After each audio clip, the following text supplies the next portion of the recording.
बिस्मिल्लाहिर्रहमानिर्रहीम। अस्सलाम वालेकुम, welcome to my YouTube channel.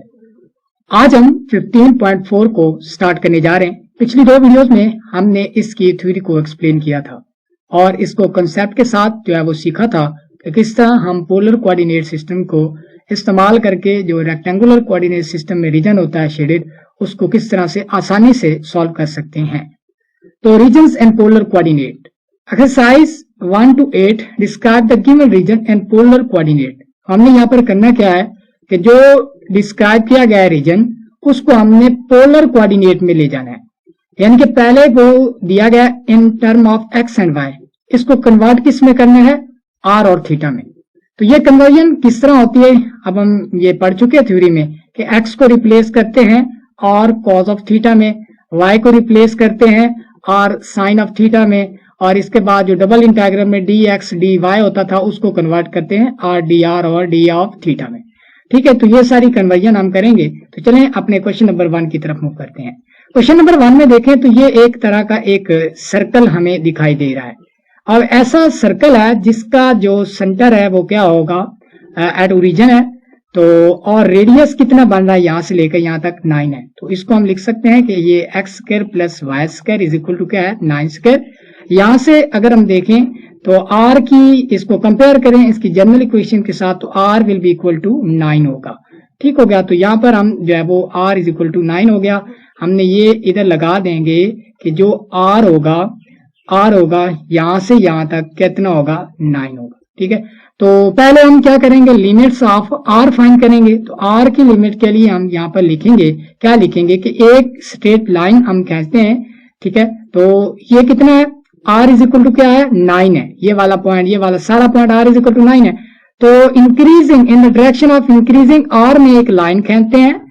ठीक है, इस लाइन का जो इनिशियल पॉइंट होता है वो इसकी लोअर लिमिट, यहाँ पर आर क्या है 0, तो हम यहाँ पर लिखेंगे कि आर है 0, और यहाँ पर जो टच कर रहा है, लीव कर रहा है इस पूरे रीजन को, तो यहाँ पर क्या है, आर की वैल्यू 9 है। तो ये इस तरह लिखेंगे। तो आर की लिमिट कहां से कहां तक, क्योंकि 0 से लेकर 9 तक।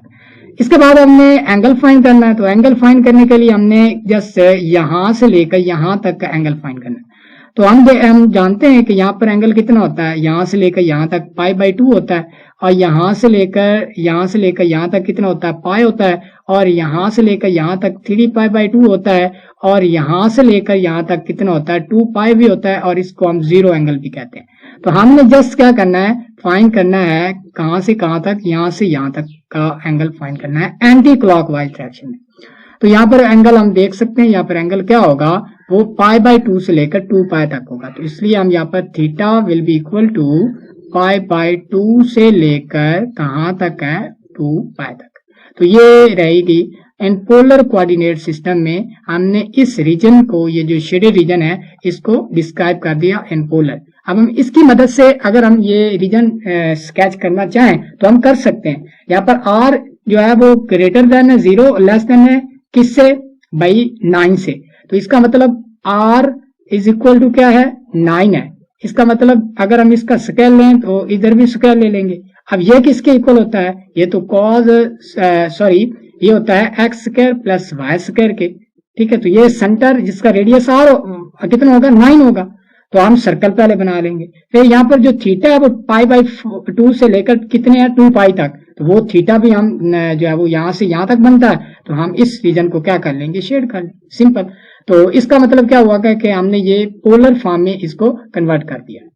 अब हम क्वेश्चन नंबर 2 की तरफ मूव करते हैं। तो यहाँ पर हम देख सकते हैं कि ये एक सर्कल ये है और एक सर्कल ये है। यहाँ पर जो आर की वैल्यू है वो कितनी है, 1 है, और यहाँ पर आर की वैल्यू कितनी है, 4 है। तो सबसे पहले अगर हमें आर की लिमिट चाहिए तो हम एक स्ट्रेट लाइन खींचते हैं in the direction of increasing R, जिस डायरेक्शन में आर इंक्रीज कर रहा। तो डेफिनेटली यहाँ पर से यहाँ तक आया तो 4 हो गया था। तो यहाँ से पहले किसको टच कर रहा था, आर इज इक्वल टू 1 को। तो यहाँ पर हम आर की लिमिट लिखेंगे, that will be equal to क्या होगा, 1 से लेकर कहां तक जाएगा, आर इज इक्वल टू 4 तक। या आप ये भी पहले ये लिखने की X square plus Y square is equal to क्या है, पहले जो सर्कल है आर इज इक्वल टू 1 का, उसके लिए लिखें कि ये 1 के इक्वल है। इसका मतलब आर इज इक्वल टू 1 आ गया। इसके बाद जो आर, ये जो यहाँ से लेकर यहाँ तक है 4 है, तो इसका मतलब क्या होगा, X square plus Y square is equal to क्या है, 4 का स्क्वायर होगा। ठीक है, तो यहां से अगर हम आर की वैल्यू निकालेंगे तो ये 4 आ जाएगी। ठीक हो गया। फिर आपने यहाँ पर लिख देना है, ये किसकी इक्वेशन थी, X square plus Y square is equal to 1 का स्क्वायर। तो यहाँ पर रेडियस कितना हो गया 1, यहाँ पर रेडियस कितना हो गया 4। तो ये वैसे भी लिखा हुआ है, तो ये सब कुछ करने की जरूरत नहीं है, जस्ट आप सिंपल जो है लाइन खींचे और इसको यहाँ पर लिख दें। ठीक है, इसके बाद हमने थीटा की वैल्यू निकालनी है। तो हम जानते हैं कि पॉजिटिव एक्सिस के साथ यहाँ तक एंगल कितना होता है, पाई बाई 2, और जो पॉजिटिव एक्सिस के साथ ही यहाँ से यहाँ तक एंगल कितना होता है, नेगेटिव पाई बाई 2। तो इसका जो हम एंगल निकालेंगे वो यहाँ से यहाँ तक होगा, मुकम्मल एंगल। तो इसका मतलब क्या हुआ कि जो हमारा थीटा होगा that will be equal to minus pi by 2 से लेकर पाई बाई 2 तक होगा। क्लियर हो गया।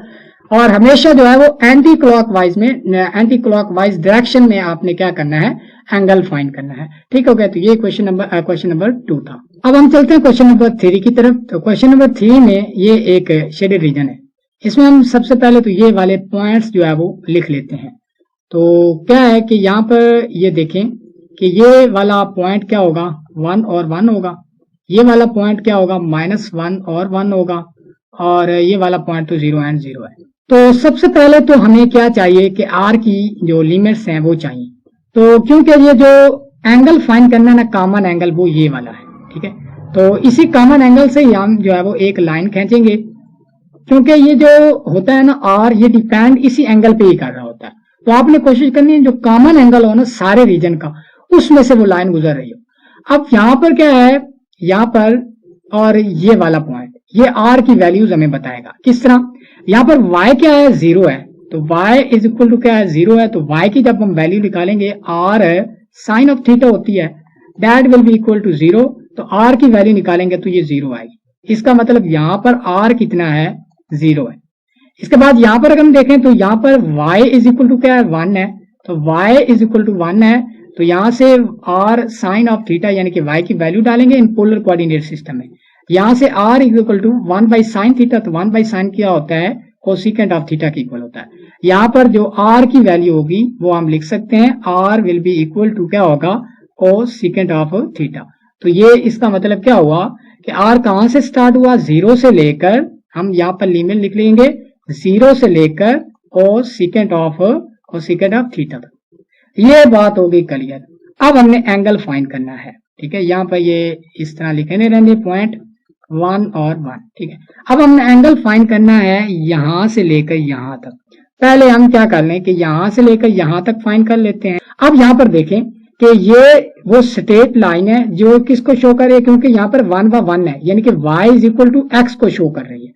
अब जहां पर y is equal to X होता है ना, तो वहां पर जो एंगल होता है वो कितना होता है, 45 का, यानी कि पाई बाई 4। इसका मतलब यहां से यहां तक कितना एंगल है, पाई बाई 4। अच्छा, इसके बाद हमने क्या फाइंड करना है, ये पाई बाई 4 से आगे यहां तक का एंगल फाइंड करना है। तो आप यहां पर देख सकते हैं कि ये भी क्या है, y is equal to minus x ही है। इसका मतलब यहां पर भी एंगल कितना है, पाई बाई 4 का ही है। ठीक है, तो इसका मतलब ये जो सारा एंगल होगा यहां से लेकर यहां तक, ये कितना हो गया, पाई बाई 4, ये पाई बाई 4, ये पाई बाई 4, ये, तो ये कितना हो गया, 3 पाई बाई 4। इसका मतलब यहां से यहां तक एंगल कितना होगा, यहां पर हम एंगल लिखेंगे, theta will be equal to क्या होगा, ये पाई बाई 4 से लेकर कहां तक जाएगा, 3 पाई बाई 4 तक। ठीक है, 3 पाई बाई 4, पाई बाई 4। अब यहां पर देखें गौर से, ये y is equal to X था, हमने ये एंगल निकाला, ये पाई बाई 4, तो ये भी पाई बाई 4 होगा, और ये भी y is equal to minus X है। इसका मतलब ये भी पाई बाई 4 है। तो ये तीनों पाई बाई 4 जब हम जमा करेंगे तो ये कितना, फोल कितना, यहां तक एंगल कितना बन जाएगा, पाई बाई 3 पाई बाई 4। तो यहां हमने एंगल लेना कहां से कहां तक है, यहां से यहां तक, तो ये लेंगे पाई बाई 4 से लेकर 3 पाई बाई 4। ठीक हो गया। तो ये था हमारा क्वेश्चन नंबर 3। अब क्वेश्चन नंबर 4 में अगर हम इस पॉइंट को लिखें तो ये square root of 3 is equal to 1 होगा। तो सबसे पहले तो हमें r की वैल्यू चाहिए, तो इसको हम इधर r को खींचेंगे। ठीक है, तो यहाँ पर ये वाला पॉइंट क्या है, ये वाला पॉइंट क्या है, x इज इक्वल टू 0 है। इसका मतलब यहाँ पर हम लिखेंगे कि x is equal to 0, x की जगह पर हम पुट करेंगे और कॉस ऑफ थीटा, तो यहाँ पर 0 है तो r इज इक्वल टू 0 होगा। इसका मतलब यहाँ पर r क्या है, 0 है। इसके बाद ये किसको छू रही है, x इज इक्वल टू 1 को। ये लाइन किसकी है, x इज इक्वल टू 1, तो x इज इक्वल टू 1 यहाँ पर और cos of theta will be equal to 1, यहाँ पर 1 over cos theta will be equal to secant of theta. तो आर यहाँ पर क्या होगा, सीकेंट ऑफ थीटा। यहाँ पर हम आर की लिमिट जो है वो लिख सकते हैं कि आर की जो लिमिट होगी वो 0 से लेकर सीकेंट ऑफ थीटा तक है। इसके बाद अब हमने एंगल फाइंड करना है। तो एंगल फाइंड करना तो बिल्कुल आसान है, यहां से लेकर यहां तक एंगल इस ट्राइंगल को यूज करके भी आप कर सकते हैं, या आप ये इक्वेशन जो है, अब यहाँ पर ये क्या है कि ये वाली जो स्ट्रेट लाइन है, ठीक है, ये y इज इक्वल टू क्या है, स्क्वायर रूट ऑफ 3x है। तो अगर हम इसको देखें कि y is equal to square root of 3 into X है, तो इसको देखें कि y by X is equal to square root of 3, और y बाई एक्स यानी कि परपेंडिकुलर और हाइपोटेन्यूज किसकी इक्वल होता है, tan ऑफ थीटा, यानी कि मैंने इसी ट्राइंगल को यूज किया। ठीक है, ये वाला एंगल फाइंड करने के। तो यहां पर हम देखेंगे तो theta will be equal to pi by 3। इसका मतलब जो हमारा थीटा होगा that will be equal to 0 से लेकर कहां तक होगा, पाई बाई 3 तक। अब हम क्वेश्चन नंबर 5 की तरफ मूव करते हैं। क्वेश्चन नंबर 5 में हमें दो मुख्तलिफ तरह के रीजन दिए गए हैं, एक सर्कल है और एक हमारे पास ये कुछ रीजन है। तो अब हम क्या कर सकते हैं, तो सबसे पहले तो कुछ यहाँ पर लिख लेते हैं कि ये y is equal to 2 line है और ये x is equal to 2 into square root of 3 line है। ठीक है, ये बात आ गई। इसके बाद अगर हम इस पॉइंट को लिखें, ये वाला पॉइंट, तो इसको हम देख सकते हैं, ये क्या होगा, 2 इंटू स्क्वायर। अब हम जो है वो r की लिमिट्स जो है वो फाइंड करते हैं। अब हम जानते हैं कि r की लिमिट्स को फाइंड करने के लिए हम एक स्ट्रेट लाइन का यूज़ करते हैं। तो यहाँ पर अगर हम देखें तो अगर हम ये स्ट्रेट लाइन इस डायरेक्शन में खींचें तो यहाँ पर y इज इक्वल टू 2 है, तो जो r की लिमिट्स होंगी वो और मिलेगी, यानी कि जो r होगा इस डायरेक्शन में भी इंक्रीज़ कर रहा होगा। और अगर हम क्या करें कि जो हमारे पास लाइन है स्ट्रेट लाइन वो इस डायरेक्शन में खींचें तो यहाँ पर भी जो r है इंक्रीज़ कर रहा है और उसकी भी लिमिट्स और मिलेगी। ठीक हो गया, तो दोनों तरफ r इंक्रीज कर रहा है, इसलिए हम इस पूरे जो हमारे पास रीजन है इसको दो बराबर हिस्सों में डिवाइड कर देंगे, यानी कि एक को रीजन 1 एक रीजन 2। रीजन 1 के लिए r की लिमिट्स इस तरह यूज़ करेंगे यानी कि y इज इक्वल टू 2, और रीजन 2 के लिए हम जो r की लिमिट्स हैं वो इस स्ट्रेट लाइन को यूज करके अब हम दोनों रीजन्स को कवर कर सकते हैं, गेन कर पाएंगे। एक रीजन है y इज इक्वल टू 2 वाला और एक रीजन है 2 इज इक्वल टू 3 वाला, यानी कि हमारे पास r की हमारे पास दो रेंज होंगी। तो पहले हम रीजन 1 की बात कर लेते हैं, इसको हम रीजन 1 कह देते हैं। ठीक है, तो इसकी बात करेंगे तो यहाँ पर r कितना, ये एक सर्कल है तो r यहाँ पर कितना है, 1 है। ठीक है, इसके बाद हमने y इज इक्वल टू 2 जो है वो करना है, यूज करना है, तो y इज इक्वल टू 2 है। ठीक है, तो यहाँ पर हम वैल्यू डालेंगे, that will be equal to r sine of theta, r है sine of theta will equal to 2। तो क्या करेंगे कि r की वैल्यू निकालेंगे तो ये 2 कोसेकेंट ऑफ थीटा बन जाएगी। क्लियर हो गया, तो यहाँ पर जो r की रेस्पेक्ट है इसको अगर हम यूज करें तो r कहां से कहां तक होगा, तो r हमारा होगा 1 से लेकर 2 कोसेकेंट ऑफ थीटा। ठीक हो गया, तो ये रीजन 1 के लिए r की वैल्यू निकल आई। इसके बाद अब हम इसकी थीटा की वैल्यू बाद में निकालते हैं, पहले रीजन 2 के लिए r की वैल्यू निकाल लेते हैं। ठीक है, यहाँ पर क्या है, x is equal to 2 into square root of 3 है, तो यहाँ पर x की वैल्यू निकालेंगे तो ये r cos ऑफ थीटा बटे में जाएगा, तो ये इसकी वैल्यू बनेगी 2 इंटू 3 अंडर रूट और ये बन जाएगा सीकेंट ऑफ थीटा। इसका मतलब जो r की लिमिट होगी वो क्या होगी, r की लिमिट होगी 1 से लेकर 2 into square root of 3 secant of theta. अब हम एंगल की बात करते हैं। अगर हम रीजन इसको देखें, यहां से यहां तक का एंगल फाइंड करना है और फिर हमने क्या करना है कि जो एंगल है यहां से लेकर यहां तक का एंगल फाइंड करना है, क्योंकि हमने इसको दो रीजन में कन्वर्ट किया होगा। तो यहां से लेकर यहां तक हमने रीजन को क्या करना है, इसका जो है वो थीटा फाइंड करना है। तो अगर हम यहां पर देखें इस पॉइंट पे r इज इक्वल टू क्या है, 2 कोसेकेंट ऑफ थीटा भी है। ठीक है, और r इज इक्वल टू ये वाला 2 into square root of 3 into secant of theta भी है।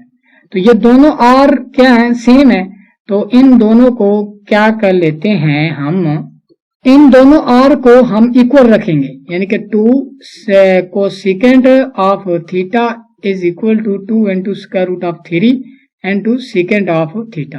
तो यहां से अगर हम थीटा की वैल्यू निकालेंगे ना आप, वो बनेगी पाई बाई 6।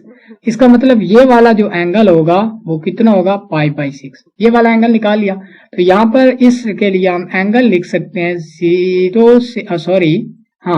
0 से लेकर पाई बाई 6 तक, पाई बाई 6 तक। ठीक हो गया, यहाँ तक हो गया। अब हम ये तो जान गए कि यहां से लेकर यहां तक जो वैल्यू है, यहां से यहां तक ये कितनी बन रही है, पाई बाई 6। अब हमने ये यूज किस तरह किया, यहाँ पर ये x की वैल्यू यार, ये y की वैल्यू है, ठीक है, बिल्कुल x की वैल्यू और y की वैल्यू पुट करने से हमने ये सारी पाई बाई 6 निकाला। तो यहाँ से यहाँ तक पाई बाई 6, आप इस पॉइंट को यूज करके भी यहाँ से इसकी वैल्यू निकाल सकते हैं, यहाँ से यहाँ तक। अब हमने वैल्यू निकालनी यहाँ से यहाँ तक। अब हम जानते हैं कि ये वाला एंगल कितना बनता है, 90 का। तो इसका मतलब क्या होगा कि हमारा जो रीजन होगा यहाँ से यहाँ तक वो पाई बाई 6 से पाई बाई 2 तक होगा। तो इसका मतलब यहाँ पर जो थीटा होगा वो पाई बाई 6 से लेकर पाई बाई 2 तक होगा। ठीक हो गया, क्लियर हो गया। उम्मीद करता हूँ आपको इसकी समझ आ गई होगी कि हमने क्या किया कि अगर हम इस तरह करते, ठीक है, इस तरह करते तो हमें क्या पता कि आर इसी डायरेक्शन में ही इंक्रीज हो रहा है।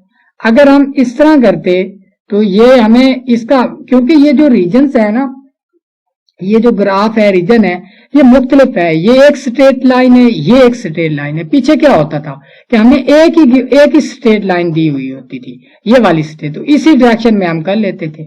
इससे पिछले क्वेश्चन में देखें तो ये एक ही स्ट्रेट लाइन दी हुई थे, इसी डायरेक्शन में कर ली।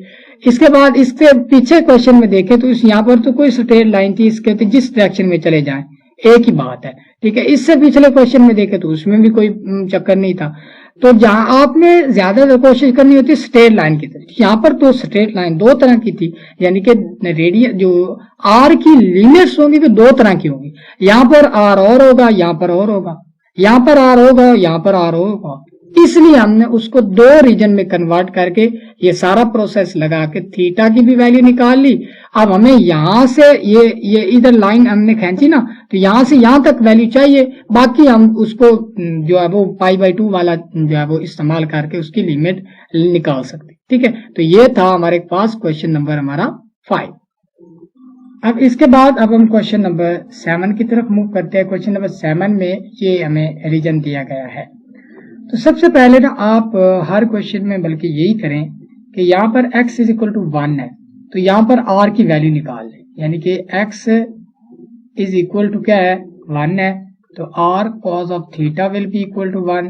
तो यहाँ पर r is equal to second of theta होगा। ठीक होगा, ये r की वैल्यू, यानी कि इस यहाँ पर r की जो वैल्यू है वो कितनी है, r is equal to second of theta. Clear हो गई। और यहाँ पर क्योंकि ये सर्कल है तो यहाँ पर r इज इक्वल टू 2 है, तो r की लिमिट तो हमें पता चलेगी कि r कहां से कहां तक होगा, हमारे पास सेकेंड ऑफ थीटा से लेकर r इज इक्वल टू 2 तक। ये बात हो गई, क्लियर हो गई। इसके बाद r यहाँ पर कहां से कहां तक है, r is equal to from second theta to r is equal to 2। इसका मतलब यहाँ पर अगर हम r की वैल्यू निकाल दें, 2 लगा दें, that will be equal to secant of theta. तो यहां से सेकेंड इनवर्स लें तो ये थीटा यहां से आएगा पाई बाई 3। इसका मतलब यहाँ पर जो एंगल बनेगा वो कितना होगा, पाई बाई 3। अब ये बनेगा पॉजिटिव के लिए, तो या तो बनेगा माइनस पाई बाई 3 या बनेगा पाई बाई 3। तो यहाँ पर हम लिमिट ये डालेंगे कि जो थीटा होगा वो हमारा less greater than equal to होगा माइनस पाई बाई 3 से लेकर लेस देन और इक्वल टू होगा पाई बाई 3। नेगेटिव जो एंगल होगा वो क्या होगा भाई, निचले वाले पोर्शन के लिए, और पॉजिटिव होगा ऊपर वाले। तो ये थे हमारे ग्राफ वाले क्वेश्चन जिनको हमने डिस्कस किया। वेरी जो शॉर्टली मैं आपको बता देता हूँ कि ये एक शेडेड रीजन था। यहाँ पर तो हमें सीधा सीधा दिया हुआ है कि यहाँ पर x कितना है, 0 है, तो यहाँ से r की वैल्यू निकाल लें। यहाँ पर x इज इक्वल टू क्या है, हमारा 9 है, तो यहाँ से भी r की वैल्यू जो है वो आप निकाल सकते हैं। या वैसे भी एक सर्कल है तो सर्कल के रेडियस उसका r ही होगा, तो यहाँ पर r कितना होगा 9। तो r की वैल्यू हम आसानी से 0 से 9 लगा सकते हैं। इसके बाद हमें थीटा चाहिए, तो यहाँ से यहाँ तक थीटा भी हम आसानी से यहाँ से कैलकुलेट कर सकते हैं। ये इसकी बात करें तो ये दोनों सर्कल थे, r इक्वल टू 1 है और r इक्वल टू 4 है, तो r की लिमिट 1 से लेकर 4 तक होगी। और यहाँ से हम जो है वो ये पाई बाई 2 होता है और ये माइनस पाई बाई 2 होता है, तो हमें एंटी क्लॉकवाइज में चाहिए, तो यहाँ पे एंगल भी हम आसानी से फाइंड कर सकते हैं। इसीलिए यहाँ से अगर हम यहाँ पर देखें, इस जो है वो रीजन को देखें, तो ये यहाँ पर क्या है कि y इज इक्वल टू 1 है और यहाँ पर y is equal to x है और यहाँ पर y is equal to minus x है। ठीक है, तो यहाँ पर हम क्या करेंगे कि यहाँ पर एक से स्ट्रेट लाइन जो है वो खींचेंगे, तो यहाँ पर क्या होगा, x जो है y इज इक्वल टू 0 है, तो यहाँ पर r भी 0 होगा। यहाँ पर y इज इक्वल टू 1 है, तो हम y की वैल्यू डाल के यहाँ पर जो बनेगी 1 सेकंड थीटा बन जाएगी। ठीक है, अपर लिमिट इसकी। तो r की लिमिट फाइंड करने के बाद आप अपने ये वाला एंगल फाइंड करना है, तो पहले हम ये वाला एंगल फाइंड करेंगे। ठीक है, ये फाइंड करने के बाद वो निकलेगा पाई बाई 4 है, क्योंकि y is equal to x है। ठीक है, तो यहाँ से फिर हमने ये वाला एंगल फाइंड कर लें आप, ये क्या निकलेगा पाई बाई 4, यानी कि ये भी y is equal to minus x है। इसका मतलब ये वाला एंगल भी पाई बाई 4 ही होगा। तो इन तीनों पाई बाई 4 को जमा कर लें तो ये 3 पाई बाई 4 बनेगा, तो यानी कि यहाँ से लेकर यहाँ तक कितना बना, 3 पाई बाई 4। ठीक हो गया, यहाँ से लेकर यहाँ तक। तो हमें चाहिए कहाँ से कहाँ तक, यहाँ से यहाँ तक चाहिए था, तो यही हम जो है वो लिमिट आ जाएगी। इसके बाद ये इसको देखें तो ये तो इस तरह खींचेंगे, तो यहाँ पर क्या है, x इज इक्वल टू 1 है। ठीक है, तो यहाँ पर x की वैल्यू निकालें r कॉस ऑफ थीटा, वहां से r की वैल्यू आ जाएगी, तो r यहाँ पर x यहाँ पर क्या था, 0 था, तो 0 से लेकर जो है वो वहां तक जाएगा। इसके बाद हमने थीटा फाइंड करना, तो ये हम राइट ट्रायंगल की मदद से आप थीटा फाइंड कर सकते हैं। तो ये बिल्कुल जो है वो आसान से क्वेश्चन थे जिनको हमने डील किया। हमेशा जो है, अब यहाँ पर चीजें देखें ना कि यहाँ पर क्या था, y इज इक्वल टू 2 था और यहाँ पर क्या था, x is equal to 2 into square root of 3 था। यहाँ से हम r की वैल्यू निकालें तो और निकलती, यहाँ से r की वैल्यू, इसलिए हमने क्या किया, इसको दो रीजन में कन्वर्ट कर लिया, एक वाला रीजन ये और एक वाला रीजन ये। ठीक है, इस तरह से स्ट्रेट लाइन से इस रीजन के लिए r की वैल्यू और होगी, थीटा की वैल्यू और होगी, इस रीजन के लिए r और थीटा की वैल्यू और होगी। इसके बाद जो क्वेश्चन नंबर 7 था, वेरी वेरी जो वो इंटरेस्टिंग था कि यहाँ पर क्या है कि x इज इक्वल टू 1 है, तो यहाँ से r की वैल्यू निकालेगी। यहाँ से पहले ही r की वैल्यू गिवन है कि r इज इक्वल टू 2 है, तो 1 से लेकर सेकंड थीटा से लेकर 2 तक इसकी वैल्यू आ जाएगी। अब हम जो है वो इसको इस्तेमाल करके क्या करेंगे कि r की जगह पर 2 रखेंगे, तो यहाँ से हम थीटा की वैल्यू आसानी से लगा सकते हैं, वो पाई बाई 3 आएगी या माइनस पाई बाई 3। तो इसकी लिमिट जो होगी वो हो सकती है माइनस पाई बाई 3 से लेकर पाई बाई 3 तक। ठीक है, ये थीटा की दो वैल्यूज पॉसिबल हैं, माइनस पाई बाई 3 भी और पाई बाई 3 भी। तो इसकी लिमिट जो है हम लेंगे कि माइनस पाई बाई 3 से लेकर पाई बाई 3 तक। तो ये थे आज के क्वेश्चन। नेक्स्ट लेक्चर में हम अगले क्वेश्चन को डील करेंगे। उम्मीद करता हूँ आपकी ये वीडियो पसंद आई होगी, समझ आ, कोई पॉइंट समझ नहीं आता तो आप कमेंट सेक्शन में पूछ सकते हैं। मिलते हैं नेक्स्ट लेक्चर में, तब तक के लिए इजाजत दीजिएगा। अल्लाह ने के बाद।